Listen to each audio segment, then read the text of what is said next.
Bienvenido, hijo mío, a mi reconstrucción de la arquitectura del amor. Fundamento 23. Anhelo. Narrado del libro. El regreso de Jesús, reconstruyendo la arquitectura del amor. Fecha: 02 de febrero de 2026. Video 8. Título: La historia del amor humano. ¿Sientes un anhelo profundo? Entonces eleva tu dolor hacia el cielo. No para ser rechazado, sino para ser abrazado. Jesús habla. Continuemos. Ahora comprendes el anhelo, su movimiento, su propósito y cómo vive dentro de ti. Hijos míos, como humanos llevan deseos, esperanzas y aspiraciones. Llevan un anhelo de hacer el bien y de ver que sus esfuerzos den fruto. Este dolor dentro de ustedes no es debilidad. Es el alma extendiéndose hacia lo que es posible, incluso cuando los obstáculos se levantan y el camino parece cerrado. Permíteme mostrarte cómo luce el verdadero anhelo en el mundo real. En la mañana después de que fui colocado en la tumba, cuando el amor se negó a rendirse, el anhelo de mi amada María Magdalena estaba de pie fuera del sepulcro. Observaba cada borde de la piedra, esperando ver algo moverse. Esperaba que la vida pudiera aparecer en cualquier momento. Lloraba. Sus lágrimas empapaban la tierra bajo sus pies. El aire a su alrededor estaba en silencio. Tan en silencio que ni siquiera un solo pájaro cantaba. Ahora dejaré que María Magdalena te cuente su lado de la historia.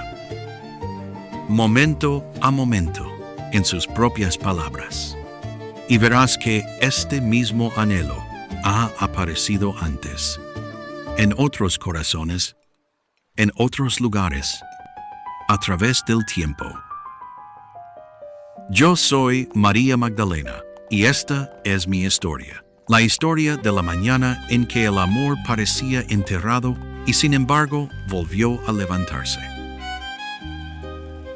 Caminé hacia la tumba sola, no porque fuera valiente, sino porque no podía quedarme quieta. Los otros se escondían tras puertas cerradas, su miedo espeso como humo en una habitación con las ventanas cerradas. Pero no era el miedo lo que me sostenía. Yo estaba vacía, inquieta, despojada. El duelo es un tirano en sí mismo y me empujó hacia adelante hasta que mis pies obedecieron el dolor que mi corazón ya no podía silenciar. Las calles estaban vacías, las piedras húmedas por la noche y las sombras se estiraban finas a través de los callejones. Un perro callejero husmeaba entre restos cerca de una tienda cerrada, indiferente a la mujer que caminaba con pasos atormentados. La ciudad dormía, pero yo estaba despierta, y estar despierta significaba recordar. Sostenía un frasco de especias apretado contra mis costillas, como si su peso frío pudiera estabilizar el temblor dentro de mí. El frasco era pesado, aunque no tanto como la razón por la que lo llevaba. Era todo lo que me quedaba para darle: amor reducido a aceite y tela, ternura disfrazada de ritual. Mis manos temblaban mientras caminaba, no por el peso, sino por la inutilidad de ofrecer consuelo a un cuerpo que ya no podía sentirlo. Intenté anclar mi mente a cosas pequeñas: el ritmo de mis sandalias sobre la piedra, el susurro de la tela en mis tobillos, el subir y bajar de mi respiración. Pero incluso eso me traicionaba, llevándome de nuevo a él, a la voz que hacía que la corrección sonara como bondad, a los ojos que veían cada rincón arruinado de mí y no se apartaban, a la risa baja y segura, como si la alegría misma le perteneciera y él la compartiera libremente. Recordé cómo pronunciaba mi nombre. María. No con impaciencia, no como el mundo siempre lo había dicho, con sospecha y juicio, como si yo fuera una carga que debía manejarse. Él lo decía como música, como si mi nombre fuera algo hermoso, algo digno de repetirse, algo digno de sostenerse. Ese recuerdo por sí solo me arrancó de la cama y me llevó a las calles silenciosas. Ese recuerdo calentó mis manos alrededor del frasco de especias. Ese recuerdo me impulsó hacia adelante mucho después de que el cansancio me dijera que me detuviera. El camino se curvaba hacia el jardín, los olivos inclinándose sobre mí, sus hojas plateadas por la luz frágil antes del amanecer. Mi respiración se aceleró y mi pecho se tensó. Se sentía como si el mundo entero contuviera el aliento, esperando ver cuánto más podría soportar un solo corazón. Yo pensaba que iba allí para llorar junto a una tumba. Creía que caminaba hacia el capítulo final de una historia ya cerrada. Estaba equivocada. El jardín estaba más frío de lo que esperaba, y el aire se aferraba a mí como si también hubiera estado despierto toda la noche. Al acercarme al sepulcro, mis piernas se ralentizaron por sí solas, porque algo en la atmósfera había cambiado.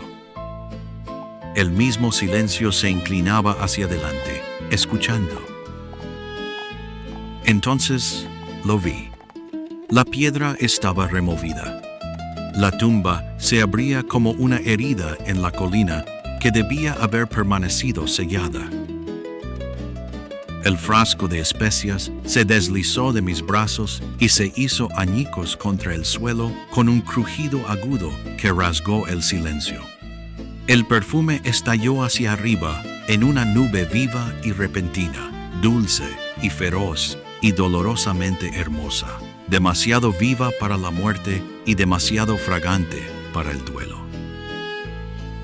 Lo odié por atreverse a florecer mientras mi alma se quebraba. Me incliné y miré dentro.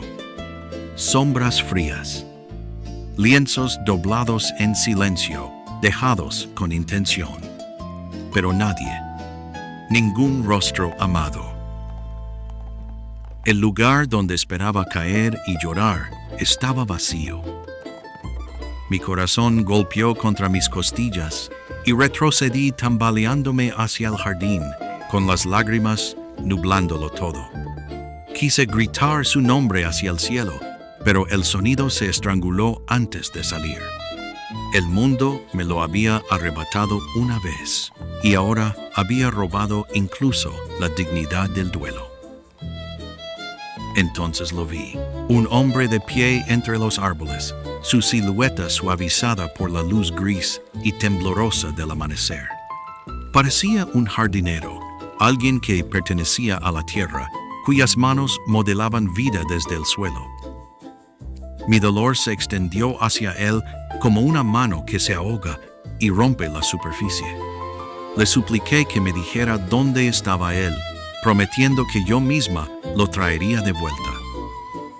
Él dio un paso más cerca, solo un paso, y sin embargo tan cercano a una distancia mucho más amplia que el espacio entre nosotros. Entonces habló, no un sermón, no una corrección, ni siquiera consuelo, solo mi nombre, María. El sonido abrió la mañana como el amanecer abre el horizonte. Mis rodillas cedieron.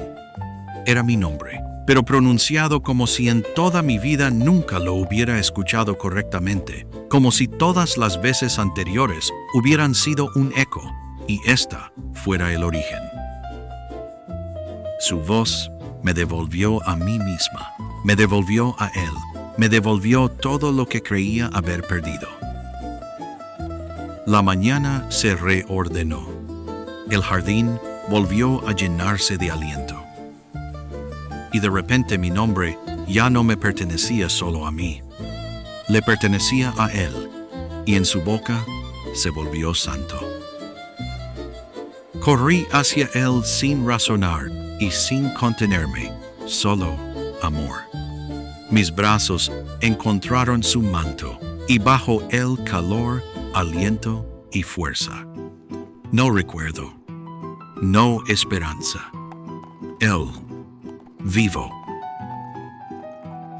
Mis sollozos se derramaron en su pecho mientras repetía que Él estaba allí, como si nombrar el milagro pudiera deshacer los días de horror. Y Él rió, no la risa de burla, sino la risa profunda y segura de alguien que ha atravesado la muerte y ha regresado llevando alegría en sus manos. Era suave y firme, como el agua deslizándose sobre la piedra. Me aferré a Él con todo mi ser, como si mi abrazo pudiera mantenerlo anclado al mundo para siempre. Pero Él levantó su mano y la colocó suavemente sobre mi corazón. El calor se extendió por mí, no quemando, sino encendiendo. Me dijo que permanecía aquí, no solo a mi lado, sino dentro de mí. Su mano descansó como un sello presionado en cera, un voto sin palabras, pero imposible de romper. Nunca me dejaría. La gente me preguntó una y otra vez qué había sucedido aquella mañana. ¿Cómo podía responder? ¿Cómo explicas ser encontrada cuando estaba segura de estar perdida? ¿Cómo pones la resurrección en un lenguaje hecho para cosas ordinarias? Lo intenté.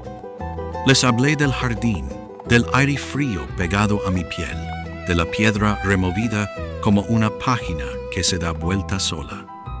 Les conté del vacío dentro de la tumba y de la voz en el jardín que pronunció mi nombre como un secreto devuelto a su dueño. Asintieron, fruncieron el ceño, discutieron. Algunos creyeron, algunos dudaron. Pero sus preguntas no podían tocar lo que yo sabía y lo que sentía en la médula de mis huesos.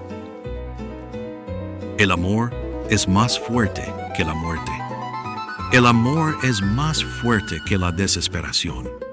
El amor es más fuerte que el silencio de una tumba sellada. Ese conocimiento nunca me abandonó, ni cuando los días se hicieron largos y cansados, ni cuando las noches me rodearon de sombras, ni cuando el dolor volvió a llamar a mi puerta con manos conocidas. Llevé aquella mañana como un fuego cocido bajo mi piel. No era un recuerdo, era un pulso. Años después, caminando por los mercados, con el polvo elevándose en espirales doradas bajo el sol, de pronto percibía el aroma del jardín, tierra húmeda, lirios triturados y la suave amargura de las aceitunas en el aire temprano. Aire. Por un momento regresaba allí, arrodillada en la media luz, su mano cálida sobre mi corazón, su promesa ardiendo como una brasa que nunca se enfría. Por la noche, cuando el silencio se volvía lo bastante pesado como para herir, apoyaba mi palma sobre el lugar donde él me había tocado. Mi propio latido me encontraba allí, firme, insistente, vivo. Y siempre podía sentirlo. El sello, la promesa, la presencia. Él no se quedó de la manera en que yo le supliqué. Se quedó de una forma mucho más profunda, mucho más cercana y mucho más íntima de lo que mis brazos podrían haberlo retenido jamás. Se quedó dentro. Aquella mañana me rehizo. Fui a la tumba esperando ausencia y duelo, esperando derramar amor sobre un cuerpo que ya no podía responder. En cambio, escuché mi nombre pronunciado como si fuera la primera vez, y en ese instante el mundo tomó un nuevo aliento. Por eso cuando ahora me preguntan quién soy, no empiezo por mi lugar de nacimiento, ni por mi familia, ni por los fracasos que una vez se aferraron a mí como cadenas. Empiezo aquí. Soy María Magdalena, y en la mañana del jardín aprendí que el anhelo no termina en la tumba. El amor pronuncia tu nombre, y cuando lo hace, todo se vuelve nuevo. Yo soy María Magdalena y esta es mi historia. Jesús continúa. Ahora, hijos míos, caminemos un poco más lejos. Porque el anhelo no vive solo en la Escritura, respira en cada rincón de la historia humana. Han visto el anhelo de María en el jardín, el dolor que la llamó por su nombre y abrió la eternidad ante ella. Ahora escuchen otro anhelo, nacido no en Jerusalén sino en tierras lejanas, el anhelo de un rey por su amada. Porque el corazón humano también conoce el poder de un deseo que se niega a morir, el amor que construye monumentos a partir del duelo, el dolor que moldea naciones y lleva la memoria de un solo alma a través de los siglos. Venid y dejadme mostraros cómo incluso el anhelo humano habla el lenguaje del cielo. La historia de Shah Jahan y Mumtaz Mahal, la historia de amor del siglo. Ahora dejaré que Shah Jahan les cuente su parte de la historia, momento a momento, con sus propias palabras. Yo soy Shah Jahan, emperador del mundo mogol, y esta es mi historia. La historia me recuerda con muchos nombres: gobernante, constructor, guerrero, señor de un imperio tallado en mármol y oro. Pero mucho antes de que cualquier título descansara sobre mis hombros, yo era simplemente un joven que había encontrado un amor que definiría mi vida.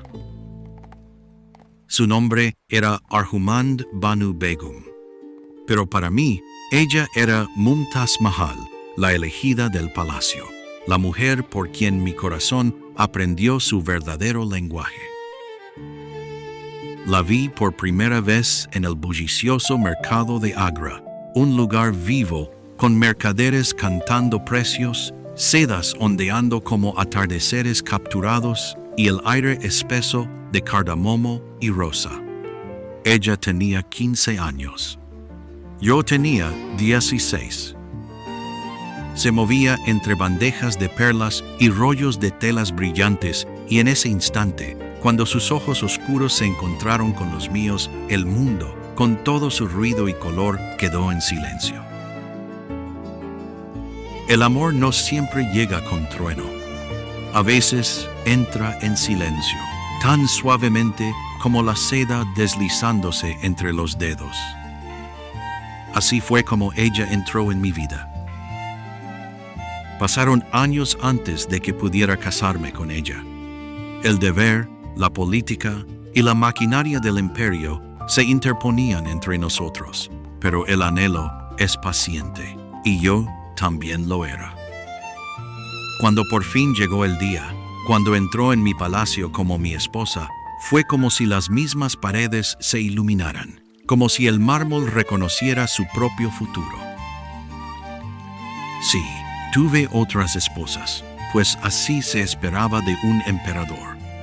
Pero nadie tocó el centro de mi ser como ella. No era adorno ni privilegio. Era mi compañera en jardines perfumados de jazmín y mi sombra en el campo de batalla, cabalgando a mi lado entre polvo y peligro.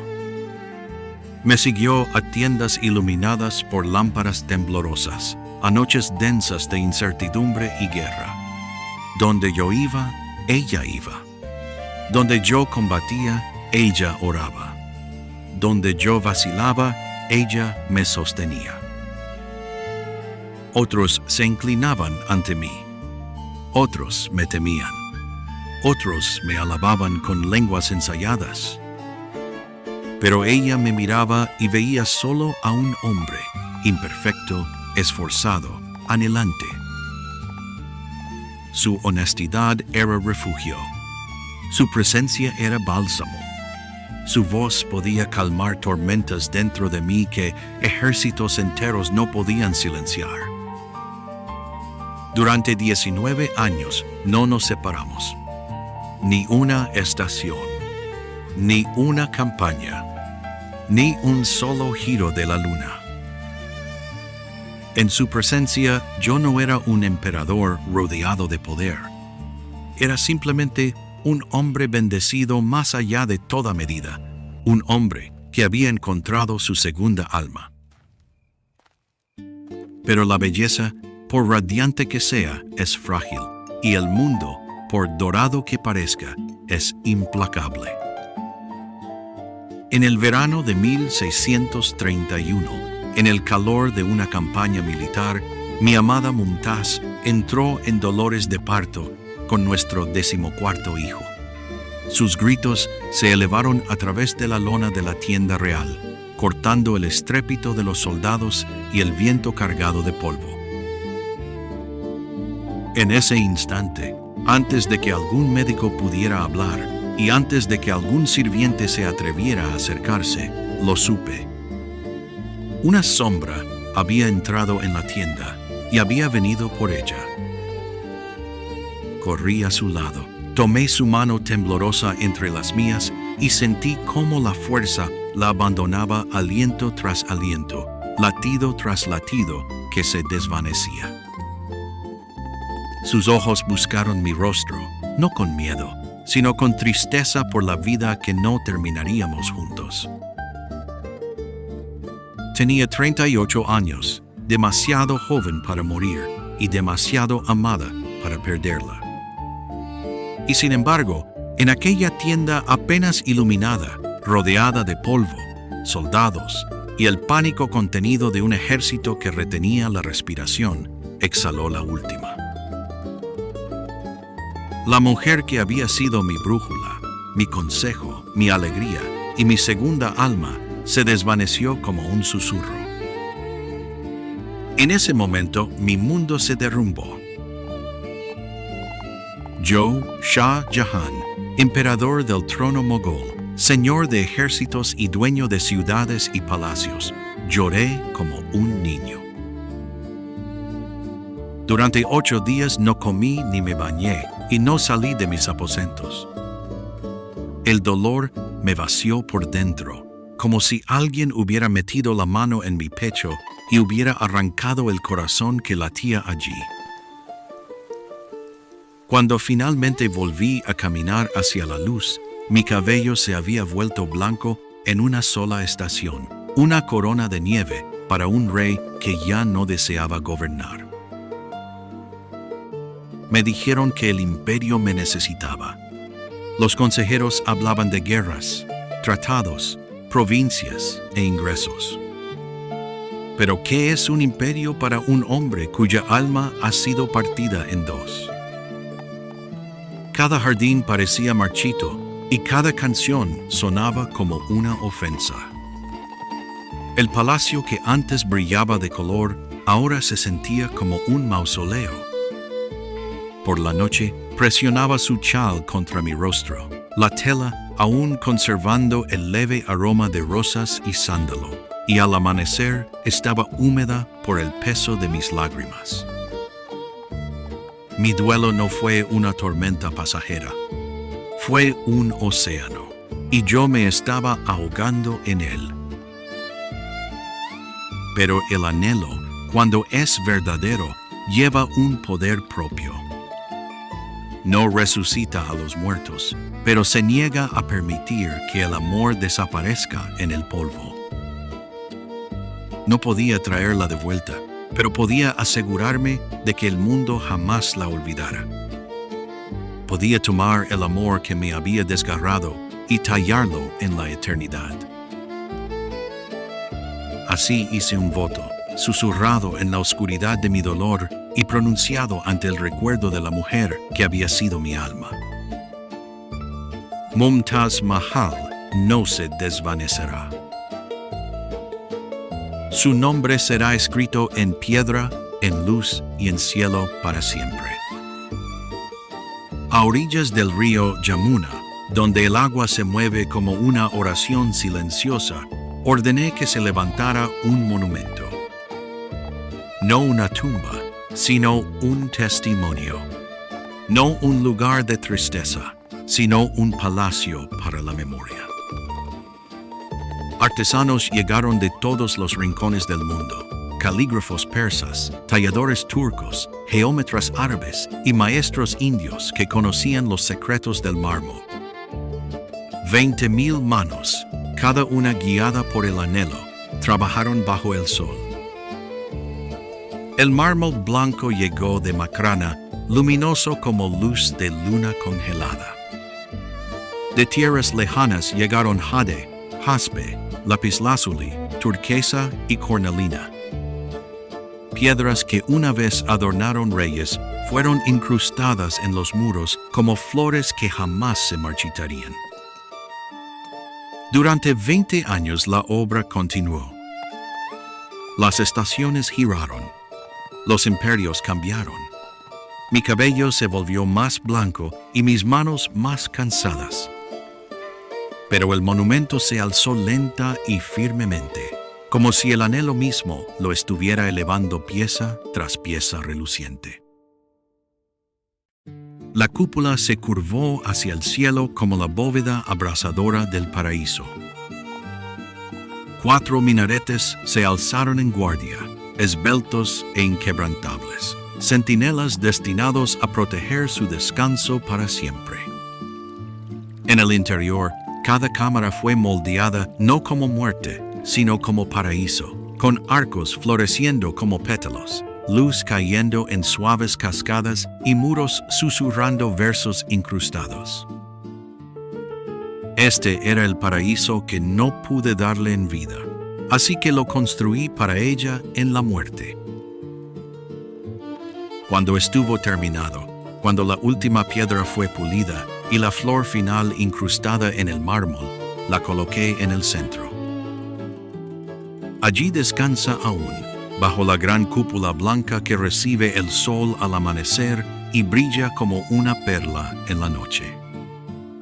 A veces, cuando la luna llena se eleva y el río refleja el palacio con perfecta simetría, parece como si el mismo cielo se inclinara para cubrirla. Y pienso esto: el anhelo construyó esto. El anhelo enseñó a la piedra a respirar. El anhelo convirtió el duelo en asombro.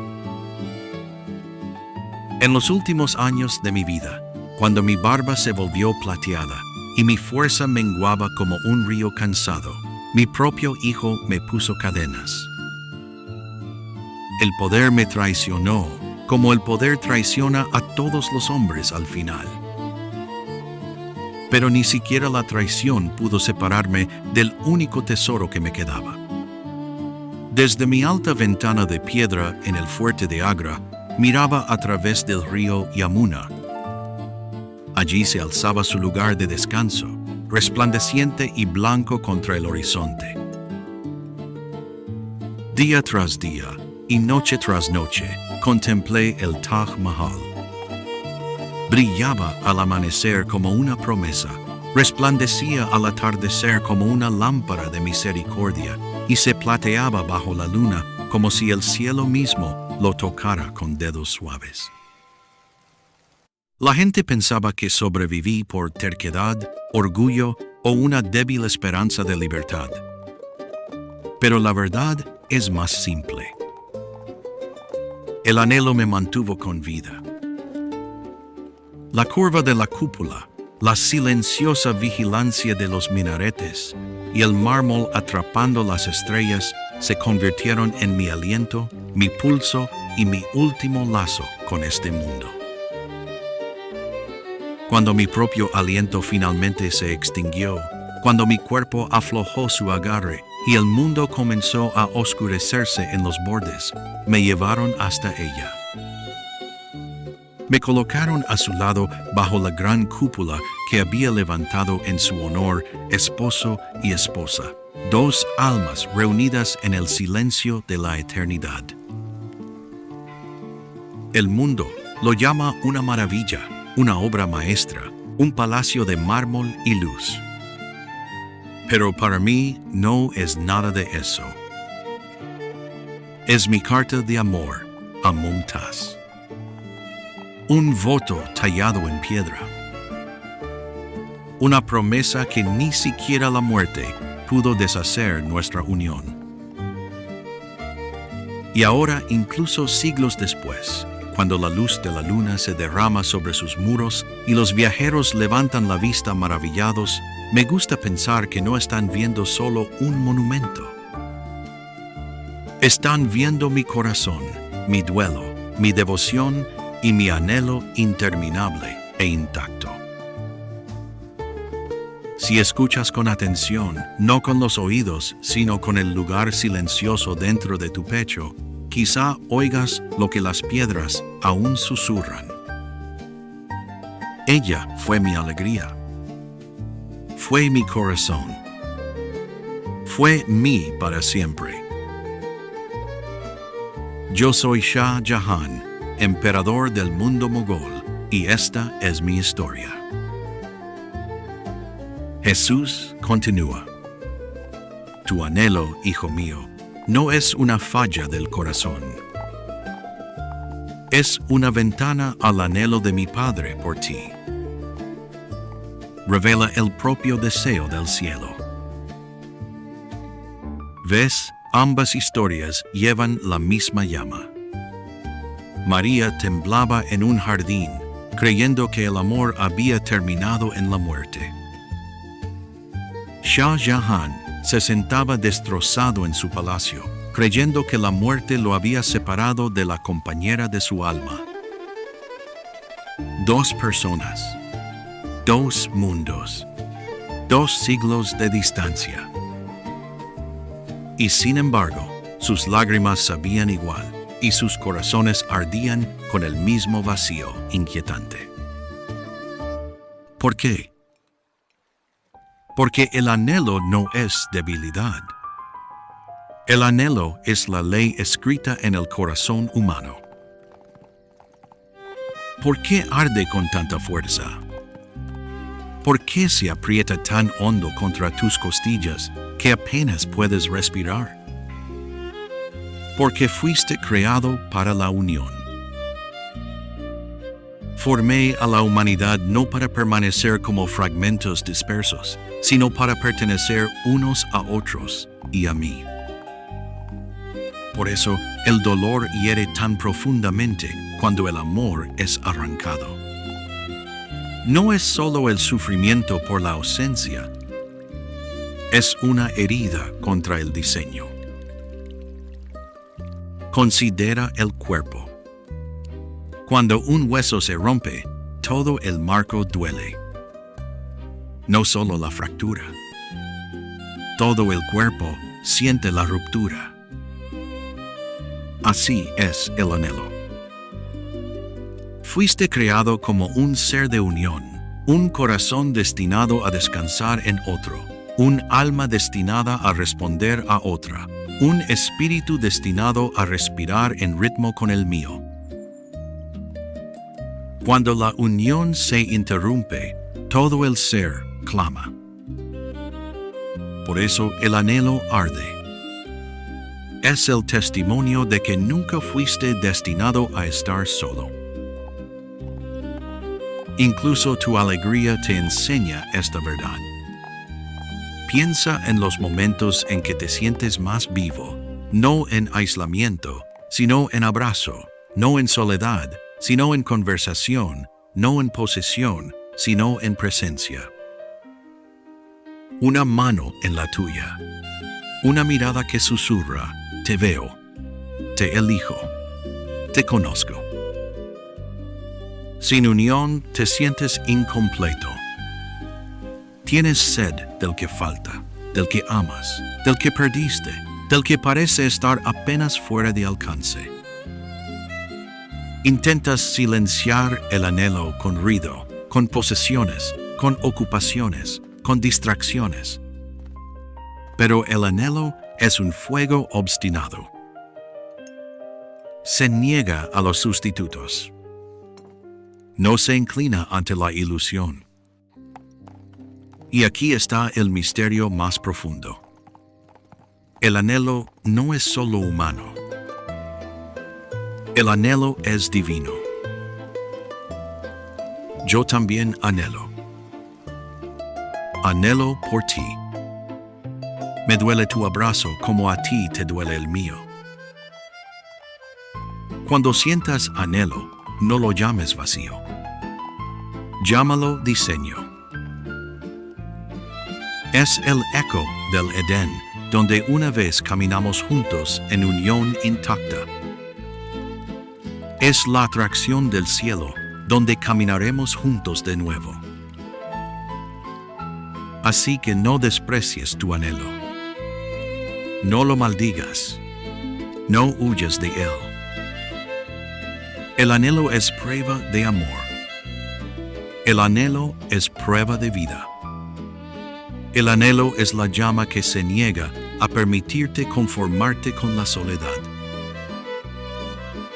Es mi firma, escrita en fuego sobre tu pecho, llamándote una y otra vez. Fuiste creado para la comunión, humano con humano y humano con lo divino. Jesús concluye: ahora has visto el anhelo antes de que fuera explicado. No lo encontraste como una idea, sino como una presencia que caminó, esperó, se quebró y se negó a desaparecer. Lo viste en una mujer que no podía quedarse quieta, que caminó en la oscuridad porque el amor no la dejaba dormir. Y lo viste en un rey que podía gobernar el mundo, pero no podía ordenar a su propio corazón que olvidara. El anhelo de María no pidió certeza. La movió paso a paso, hasta que el amor pronunció su nombre y el mundo aprendió a respirar de nuevo. El anhelo de Shah Jahan no pidió permiso. Se talló en piedra para que el tiempo mismo se viera obligado a recordar lo que el amor una vez tocó.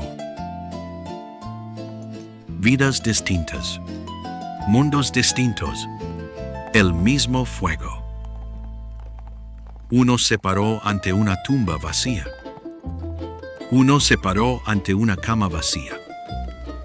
Uno oyó una voz que devolvió el aliento. Uno pronunció un voto que devolvió el sentido. Y en ambas historias, el anhelo rechazó la misma mentira. Que el amor es temporal, que el amor puede ser borrado, que el amor debe terminar en silencio. Esto es lo que hace el anhelo. Se coloca al borde de la pérdida y dice: esto importó. Se niega a permitir que lo que fue sagrado se derrumbe en la nada. ¿Ves ahora por qué el dolor no te dejaba? ¿Por qué se apretaba contra tu pecho?